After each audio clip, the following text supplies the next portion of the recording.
First suspension है मेलॉर्ड। इसमें cross case था मेलॉर्ड 307 का, और 307 के क्रॉस केस में कॉम्प्रोमाइज हुआ और दोनों जजमेंट हुए हैं और दोनों केस में एक्विटल कर दिया। फरियादी को एक केस में मेलॉर्ड ये ऑब्जर्व कर दिया है कोर्ट ने कि ये फॉल्स कंप्लेंट की है इन्होंने, उसकी इन पर प्राइवेट इस्तीफा दर्ज की जाए। उस पे से मेलॉर्ड 195 में मुझे सजा दी। मुझे गोली लगी। किसके अगेंस्ट था? यस मेलॉर्ड। 307 किसके अगेंस्ट था? मेरे को जो गोली लगी थी। आपका नाम क्या? नरेंद्र। आपने एफआईआर कराई? मैं फरियादी था। उसमें से क्राइम नंबर 110/15 पुलिस थाना डबरा में रजिस्टर्ड। और दूसरा मेलॉर्ड नरेश परिहार की कंप्लेंट पे से मेरे रियल ब्रदर्स के खिलाफ में केस दर्ज हुआ। वो क्राइम नंबर 111/15 सेम उसमें थाने में, क्योंकि वो परिहार थे। Same incident same incident cross case. Yes my Lord. आपकी एफआईआर में इंजर्ड कौन है? मेरी एफआईआर में इंजर्ड मैं हूं माय लॉर्ड। मुझे गोली लगी है जो अपील है वर्तमान केस में। नरेंद्र। आपके दाहिने कंधे में लगी? Yes my Lord. उनकी एफआईआर में कौन इंजर्ड? उनकी एफआईआर में इंजर्ड था नरेश परिहार और उसका ब्रदर। ठीक है, फिर क्या हुआ? माय लॉर्ड, चूंकि मेरे ब्रदर्स के खिलाफ जो सेशन ट्रायल चली वो स्पेशल कोर्ट में चली, क्योंकि SC/ST के ग्वालियर में। अच्छा। और मैं अदर पार्टी और SC/ST। यस। फिर उसमें क्या हुआ? मेरी ट्रायल जो चल उसमें एक्विटल हो गया, वो मैंने जजमेंट लगाया है। आप एक्विटल हो गए? हाँ, एक्विटल हो गए। आपकी ट्रायल में क्या हुआ? मेरे ट्रायल में भी एक्विटल हो गए डबरा से माय लॉर्ड। वो डबरा में चला, लेकिन कोर्ट ने एक finding they the my Lord, that is in para number 18 para number 18 page number 39। Page number 39 क्या है?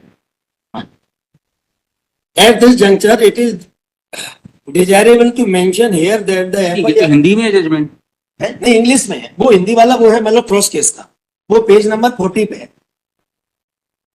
तो जो इंग्लिश में जजमेंट है वो page number 32 onwards 39। Para 18। Yes मतलब 39 पे पैरा 18 लास्ट 5 लाइन्स है। Thus, it seems that either he had given false information to the public servant and issued false criminal। Sharma ji para बताइए। पैरा 18 में 18 नहीं, जजमेंट इसका आपका पेज का है जो मैंने पेश किया है। पैरा 30 वाला जजमेंट आपका जजमेंट ही आधा पेज है। पैरा 18 वाला तो पन्ने का आया फिजिकल फाइल थी, रिकॉर्ड आ गया होगा तो मिस्टेक है वो सोल्डर लाइन। हाँ, वो ऐसे आगे पीछे होगा। पेज नंबर 39 माई अपील मेमो। फाइल ही नहीं, ओरिजिनल में फाइल नहीं, मिसिंग हो गया होगा। मैंने पूरा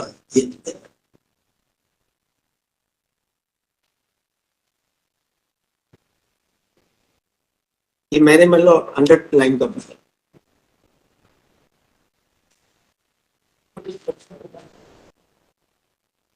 डेट 2/4/19 जजमेंट डेट 2/4/19।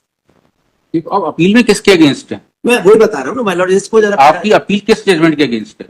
इंग्लिश वाले के कि हिंदी वाले के? नहीं, वो हिंदी वाले के। एक वो इंग्लिश वाला वो है जो बेसिक जजमेंट है, जिसमें मेरे खिलाफ ऑब्जर्व किया कि इन्होंने झूठ बोला, इसीलिए इनके खिलाफ प्राइवेट स्पेशल कोर्ट का जजमेंट है।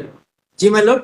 ये स्पेशल कोर्ट का इंग्लिश वाला? नहीं, स्पेशल कोर्ट का नहीं, एडीजे कोर्ट डबरा का। एडीजे कोर्ट डबरा का, यस, इंग्लिश में। ये आपकी ट्रायल दीजिए। आपकी मेरी ट्रायल है जिसमें मुझे गोली लगी थी और कर दिया। हाँ, मैं हॉस्टाइल हो गया और साथ में जो ऑब्जर्व कर दिया पैरा 18 में कि इन्होंने झूठ बोला। उस पे से प्राइवेट कंप्लेंट पेश हुई और प्राइवेट कंप्लेंट में 195 में मुझे सजा दे दी माय लॉर्ड, 7 साल की। अब 195 देख ले माय लॉर्ड, और 182 में 3 महीने की दी है। तो 182 में मानता हूं कि 182 में हो सकता है कन्विक्शन 3 महीने का। 2 महीने से मैं जेल में हूं, पर 195 का बेसिक इंग्रेडिएंट्स देखे माय लॉर्ड कि यदि कोई व्यक्ति झूठ बोल करके किसी को सजा कराता है तो 195 में सजा हो सकती है। ये 195 क्या कहता है? मेरे तो माय लॉर्ड मुझे गोली लगी, मैं कंप्लेंट 195 पढ़ते हैं, बताइए। Yes my lord, 195 giving or fabricated false evidence with intent to procure conviction of offense punishable with imprisonment for life in imprisonment। आजीवन कारावास या कारावास से दंडनीय अपराध के लिए केवल आशय बहुत है, इंटेंट वो सिर्फ कन्विक्शन हो जाए नहीं, और दोष सिद्ध कराने के लिए, कराने के आशय से, कराने के आशय से आशय होना चाहिए। दोष सिद्धि की थोड़ी अनिवार्य। मैंने कोर्ट में जो बयान दिया वो तो हॉस्टाइल बयान दिया। उस पर से तो माय लॉर्ड मेरे बयान पे से तो उनको वो कर दिया ना, तो वो बयान मैंने सजा कराने के लिए कहा दिया, वो कर दिया। इवन दैट माय लॉर्ड गलती क्या हुई कि मान लो क्रॉस केस में 482 लगा देते, यहीं से कंप्रोमाइज हो जाता। अलग अलग कोर्ट ने डिसीजन दिया, एक कोर्ट ने जो है ऑब्जर्व कर दिया। पर 182 में तो दे सकते हैं 3 महीने की, 195 में तो सजा हो ही नहीं सकती। 195 में तो मेरी गवाही पे से उनका एक्विटल हो गया। उसमें इंटेंट भी होना चाहिए और दोष सिद्धि के लिए होना चाहिए। मतलब झूठी गवाही देके सजा कराना, सजा नहीं हुई है माय लॉर्ड, एक्विटल हुआ है। कितनी हो गई सजा आपकी?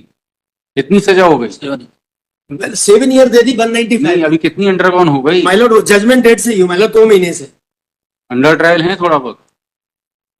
नहीं, ट्रायल नहीं, मतलब ट्रायल में तो ऑब्जर्व ही किया था ना माय लॉर्ड, फिर प्राइवेट कंप्लेंट लगा दी एजीपी ने 195 में, ना तो ये देखा कि चार्ज लगेगा नहीं लगेगा। Present application IE number so and so has been filed for suspension of remaining jail sentence of the applicant who is convicted under section so and so, पूरा लिख लीजिएगा।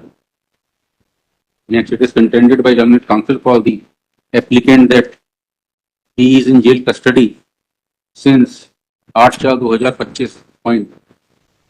Initially, an FIR was initially on the allegation of an incident dated 17/3/2015. Cross FIR was registered. Point.